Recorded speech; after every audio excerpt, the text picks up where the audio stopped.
Abscess drainage is something that occurs uncommonly in the emergent situation, but quite frequently in the rather urgent situation. Most patients are not frankly septic, but require abscess drainage to prevent septic shock.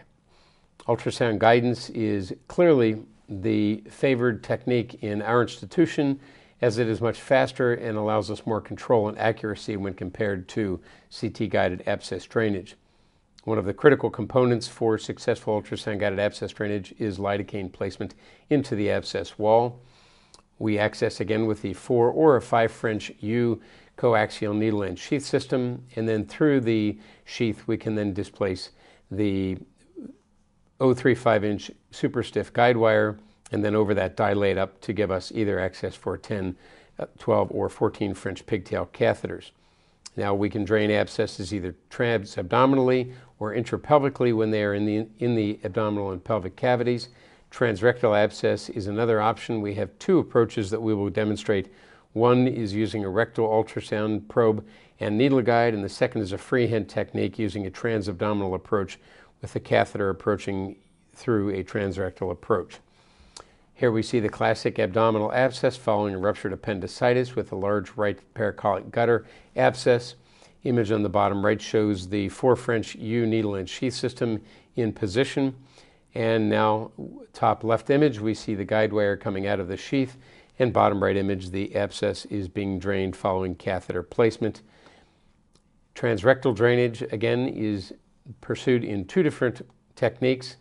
One, transrectal ultrasound guidance with a needle guide and a classic Seldinger approach with a needle and a guide wire and dilators.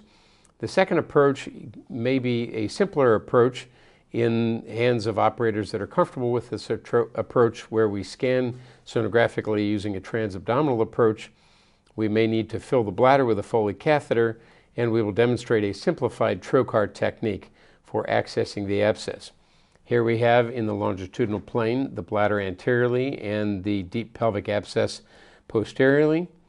Now we have a drainage catheter that is placed into the rectum, and the cutting trocar is not exiting the tip of the catheter. If you notice in this blue catheter, there's a stiffening trocar, a blunt stiffening trocar, but the cutting trocar is not displaced distally. With this blunt tip then, we can indent the rectal wall and indent the inferior abscess wall. Then once we know we are in position, we can see things clearly sonographically, then we can introduce the cutting trocar, puncture through the inferior abscess wall, and then advance the catheter into the abscess. Once the catheter and the stiffener are advanced, then we can deploy the catheter off of the stiffened trocar, deploy the catheter into the abscess cavity, and then drain the abscess. Here we have a cine loop with the catheter clearly in place in the abscess cavity. Now we are draining the abscess cavity, and then after it is drained, we can then use the catheter to lavage the abscess to facilitate breaking the fever curve. The second approach for transrectal abscess, as we see with this CT scan, the abscess posterior to the bladder. Here we have the abscess cavity. Now using a transrectal transducer and a needle guide, we can puncture through the abscess as we see here. The needle now is within the abscess. Guide wire exits from the needle, and then we can dilate up and place our drainage catheter and then succeed in complete drainage of the cavity, followed by lavage as we see in this frame. What do we do when we have small abscesses? Some nice technical tricks that sonography gives us the ability to perform, and we mentioned earlier the coaxial technique of using a 14-gauge ANG catheter followed by coaxial placement of a 5 French drainage catheter. This will be demonstrated as the technique where we drain these small abscesses. These are best used with abscesses in the size of 2 to 4 centimeters. These are excellent techniques for use in neck and muscular abscesses. Again, lidocaine under ultrasound guidance into the abscess wall for local anesthesia. Then under ultrasound guidance, we will advance a 14-gauge ANG catheter, needle, and sheath system. Once it's in position, we'll withdraw the needle, and then through the sheath, place a 5 French pigtail drainage catheter in a coaxial fashion, drain the abscess, lavage the abscess, and then connect it to a suction bulb mechanism.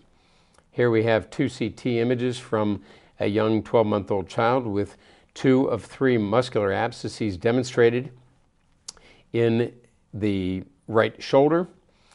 Here we see arrows on the 2 abscesses flanking the scapula.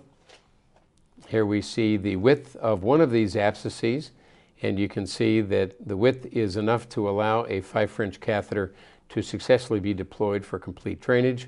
Here's the abscess again. This is the 14-gauge Angie catheter sheath in place. The needle is pointing to the sheath without the needle in place. Now a quick illustration of how we perform this coaxial technique. 14-gauge Angie catheter with the needle in place. With the sheath in place and the needle removed, then we will advance the 5 French catheter. Note that the stiffening trocar is in place distally. We will then introduce that into the 14-gauge Angie catheter sheath. Once it is in position and the 2 tips of the catheters are meeting each other, then we will retract the stiffening trocar to allow the pigtail drainage catheter to be flexible to exit in an atraumatic fashion. As it exits, it simply curls in the abscess cavity. Once it is curled, then we can withdraw the 14-gauge Angie catheter sheath and match it hub to hub with the drainage catheter hub, and then secure the catheter in place. Here we see the needle and the sheath entering the abscess cavity. Now the sheath without the needle in place. In a coaxial fashion, you can see the 5 French drainage catheter being introduced into the 14-gauge Angie catheter sheath. Now the 5 French catheter with the tapered tip is exiting the 14-gauge Angie catheter sheath. Here we have 2 of the 3 abscesses drained, and now with drainage catheters in place we can lavage those abscesses and the child will respond very nicely. In the neck, this technique is particularly advantageous. Here we see a right-sided large neck abscess. Sonographically we see this medium-sized abscess, and here's the 14-gauge Angie catheter needle and sheath in place.